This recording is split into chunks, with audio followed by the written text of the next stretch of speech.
আপনি কি শাকিব খানের তৃতীয় স্ত্রী হতে চান? আমার কি এত খারাপ দিন আসছে যে তৃতীয় স্ত্রী ওনার কেন? কারোরই তো না। জায়েদ খানের ডিগবাজি আপনার কেমন লাগে? ভালোই তো। ডিগবাজি দিতে পারবা তুমি? ডিগবাজি দিয়ে তো জায়েদ খান মেয়েদের মনে ঢুকে যাবে, যদি আপনার মনে ঢুকতে চায়। মনে তো একটু আছেই। অপু বিশ্বাস নাকি শবনম বুবলি? অবশ্যই আমার অপুদিকে ভালো লাগে। আপনার নিজের কোন জিনিসটি সবচেয়ে বেশি আকর্ষণীয় বলে মনে হয়? কোন জিনিসটা? একটা ছেলের কোন জিনিস বা কোন দিক আপনাকে আকর্ষণ করে? আমাকে একটু পানি দেওয়া যাবে? আপনি কি শাকিব খানের তৃতীয় স্ত্রী হতে চান? হোয়াট? শাকিব খানের কেন? আমার কেন ওনার তৃতীয় স্ত্রী হতে হবে? আমার কি এত খারাপ দিন আসছে যে তৃতীয় স্ত্রী ওনার কেন? কারোরই তো না। আমাকে তো বিল গেটস এসে বলে ওনার দ্বিতীয় স্ত্রী হতে, সেটা তো আমি হব না। সো সেক্ষেত্রে কেন এই ধরনের কোয়েশ্চেনই আসতে পারে না। নিজের সম্পর্কে কোন গুজব ছড়ালে খুশি হবেন? যদি এমন শুনি যে আমার প্রাইভেট জেট আছে, আই উইল বি হ্যাপি। মানে কথা শুনে আমি হ্যাপি হয়ে যাবো, আলহামদুলিল্লাহ যেন এমনটাই হয়। ইন্ডাস্ট্রিতে সবচেয়ে বর্তমানে কোন নায়িকাকে ওভাররেটেড মনে হয়? আমি আসলে এভাবে কাউকে নিয়ে চিন্তা করে কথা বলতে চাচ্ছি না। আপনার নিজের কোন জিনিসটি সবচেয়ে বেশি আকর্ষণীয় বলে মনে হয়? কোন জিনিসটা? My hair.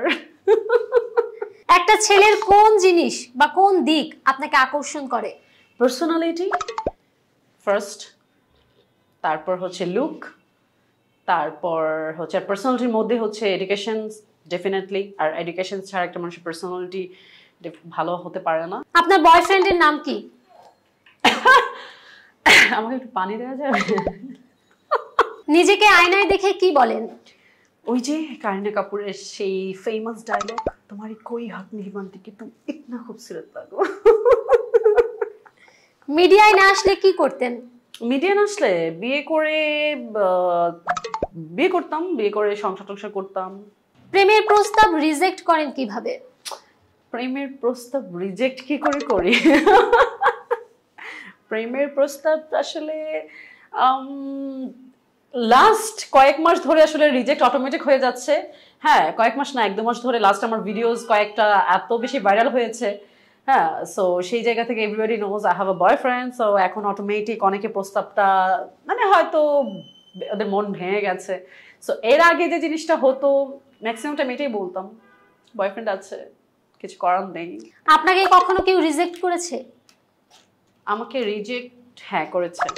জায়েদ খানের ডিগবাজি আপনার কেমন লাগে? ভালোই তো। ডিগবাজি দিতে পারবা তুমি? আমার তো ভালোই লাগে। আমি তো ভাবছি শিখবো। ডিগবাজি দিয়ে তো জায়েদ খান মেয়েদের মনে ঢুকে যাবে, যদি আপনার মনে ঢুকতে চায়। আমার মনে তো আমার বন্ধু, সো মনে ঢুকার বিষয়টা আসলে মনে তো একটু আছেই অ্যাজ আ ফ্রেন্ড। সো এর বাইরে আসলে জানি না তো। অপু বিশ্বাস নাকি শবনম বুবলি? কি ব্যাপারে? কাকে ভালো লাগে? অবশ্যই আমার অপুদিকে ভালো লাগে। শি ইজ ওয়ান্ডারফুল পারসন, খুবই ভালো মনের একজন মানুষ, অনেক বিগ হার্টেড সে, তার তুলনা হয় না অফকোর্স। আর অপবিশ্বাসের আসলে তুলনা হয় না, উনি অনেক ভালো। বর্তমানে ফেসবুকে বা সোশ্যাল মিডিয়ায় ভাইরাল হওয়ার যে একটা মানুষের মধ্যে ক্ষুধা, এটাকে আপনি কিভাবে দেখেন? এটা খুবই বাজে। এটা যে মানুষকে আরো কতদূর নিয়ে যাবে, কি কি করাচ্ছে। একটা ছেলেকে দেখলাম আমি, নিজের বাইক পুড়িয়ে ফেলেছে, পরে আবার পুলিশ ধরেছে তাকে। এটার ভিডিওটা আমি দেখলাম। সে বাইক পুড়িয়ে ফেলেছে যাতে করে তার ভিউজ হয়। সেখানে সে তার 1.5 লাখ টাকার বাইক পুড়িয়ে সে পেয়েছে মাত্র 20,000 টাকা। সো কেন এই জিনিসগুলো যে কতটা ভয়ঙ্কর আজকাল সোশ্যাল মিডিয়ায় মানুষ ভাইরাল হওয়ার জন্য যা তা। সবচেয়ে দুঃখজনক হচ্ছে রিসেন্টলি আমার কিছু ভিডিওস ভাইরাল হচ্ছে দেখলাম, যেগুলোর ক্যাপশনসগুলো এত বাজে বাজে, মানে মনে হয় যে ভেতরে কি যেন দেখবে, ঢুকার পর দেখে যে কিছুই নেই, আমি জাস্ট নর্মালি কথা বলছি। বলিউডের কোন অভিনেতার সাথে অভিনয় করতে চান? শাহিদ কাপুরের সাথে। আপনার নেক্সট মুভিতে যদি আমরা শাকিব খান বা অনন্ত জলিলকে সাজেস্ট করি, আপনি কার সাথে করতে চাইবেন? এটা depends on producer and director and script. আমরা দিচ্ছি আপনাকে অফার, আপনি কাকে চুজ করবেন? আচ্ছা, আমার চুজ করতে হবে? আমার দুজনকেই তো ভালো লাগে। এখন এটা যদি অ্যাকশন মুভি হয়, অ্যাকশন এন্ড রোমান্টিক, সেটা হচ্ছে শাকিব খান। আর যদি অ্যাকশন হয়, শুধু অ্যাকশনস এন্ড একটু কমেডি, সেক্ষেত্রে জলিল ভাইয়া। সো গল্পটাকে দাও না, তারপর আমি হিরো দিচ্ছি তোমাদের। রেডি করছি। আপনার জীবনের প্রথম বয়ফ্রেন্ড আপনাকে কিভাবে প্রপোজ করেছিল? প্রথম বয়ফ্রেন্ড যখন বয়ফ্রেন্ড হয় নাই, মানে প্রথম প্রপোজ যদি বলো, এটা প্রথম প্রপোজ আমি তো অনেক পেয়েছি।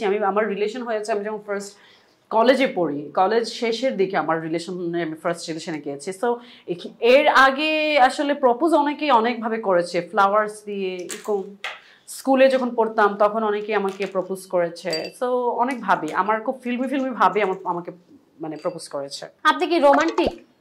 মি বিট ইয়া। আপু একদম লাস্ট একটি ডেয়ার, আপনি লাস্ট পিকচারটা দেখাবেন গ্যালারির। ওকে। ও মাই গড, কার সাথে পিকচারটি ছিল এবং কে, একটু জানাবেন। এখন আমার কি হবে? ভয়ঙ্কর কিছু? লাস্ট পিকচারটা আমার, তোমরা আমাকে এত বড় ডেয়ার দিয়েছো, আমি দেখাতে পারবো না। কয় লাখ টাকা দিবা এটার জন্য বলো? দিব 1-2 লাখ।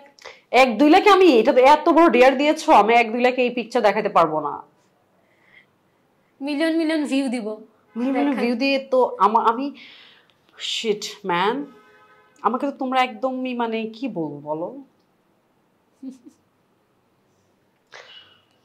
না দেখালে হয় না? একদমই না।